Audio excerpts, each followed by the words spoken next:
مگر جہاں تک کردار کربلا کا تعلق ہے مجھے تو فرق محسوس نہیں ہوتا، اور اگر فرق میں ہوتا تو حجت خدا سب کو مخاطب کر کے کیوں کہتے کہ بے ابی انتم امی طبتم بطابت الارض التي فيها دفنتم بفزتم واللہ فوزا عظیما، میرے باپ ماں تم پر نثار۔ اے مجاہدین کربلا، تم بھی پاک ہوئے اور وہ سرزمین بھی پاک ہوئی جہاں تم دفن ہوئے۔ اور یا لیتنی، معصوم اپنی پوری زندگی کی عصمت سمیت کہہ رہا ہے کہ کاش میں تمہارے ساتھ ہوتا اور اس عظیم کامیابی کو حاصل کرتا جو کربلا کے میدان میں تم حاصل کر رہے تھے۔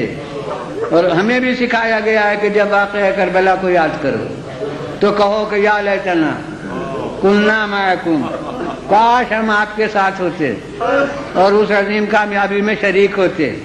اور میں کہتا ہوں کہ اسی میں ہمارے گریے کا پس منظر ہے۔ ہمیں معلوم ہے کہ اس گریے کے خلاف طرح طرح کے منطقی سوالات پیش ہوتے ہیں، کچھ شاعرانہ لباس میں، کچھ منطقیانہ لباس میں، کچھ نفسیاتی لباس میں۔ تو انہی میں سے ایک ہے کہ یہ رونا تو بزدلی ہوتا ہے۔ ارے عورتوں کا کام رونا دھونا ہوتا ہے، مردان وغیرہ کو رونے سے کیا مطلب؟ لہذا یہ رونا بزدلی ہے۔ میں کہتا ہوں کہ ذرا سمجھ کے بات کہیے، کسی معرکے میں ہو کر رونا بزدلی ہے، مگر کسی معرکے میں شرکت پر نہ رونا، کسی میں شریک نہ ہونے پر رونا، یہ عین شجاعت ہے۔ بخدا ہم کربلا کے میدان میں ہوتے تو روتے نہ ہوتے۔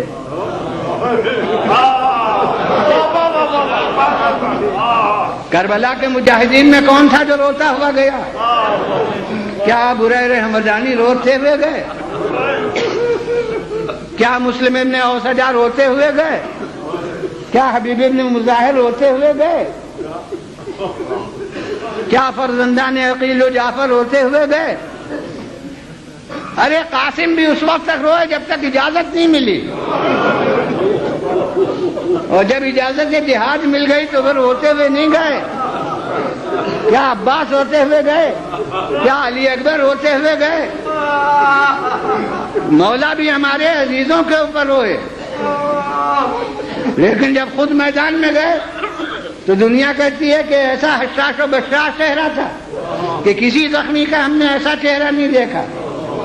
تبری کے مورخ نے لکھا ہے کہ میں نے کسی کو نہیں دیکھا جس کے عزیز مارے جا چکے ہوں اور وہ حسین سے زیادہ مطمئن اور بشاش نظر آتا ہو۔ کلما اشتد الوقت اشرق وجه الحسین، جتنا سخت وقت ہوتا تھا مولا کا چہرہ دمکتا جاتا تھا۔ تو کربلا میں کون روتا ہوا گیا؟ لیکن زین العابدین عمر بھر روئے۔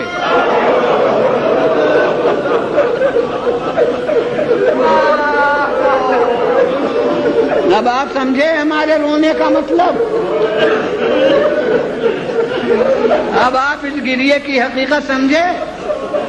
زین العابدین عمر بھر رو رہے ہیں، اور بس یہ چیزیں تو اکثر بطور تمہید مصائب میں بیان ہوتی ہیں، مگر میرے یہاں وہی اصل مصائب ہوتے ہیں، اور آپ بحمداللہ ویسے ہی مصاب ہو جاتے ہیں جیسا کہ مصائب میں ہونا چاہیے۔ میں کہتا ہوں کہ سید الساجدین، خدا کا شکر ادا کیجئے کہ آپ جب چاہتے ہیں مجلس کر لیتے ہیں۔ ارے زین العابدین کا دل نہیں چاہتا تھا کہ باپ کی مجلس کریں، مگر دور وہ ملا تھا کہ باپ کی مجلس نہیں کر سکتے، اور جو اصل اپنے غم کے واردات ہے اس کا اظہار نہیں کر سکتے۔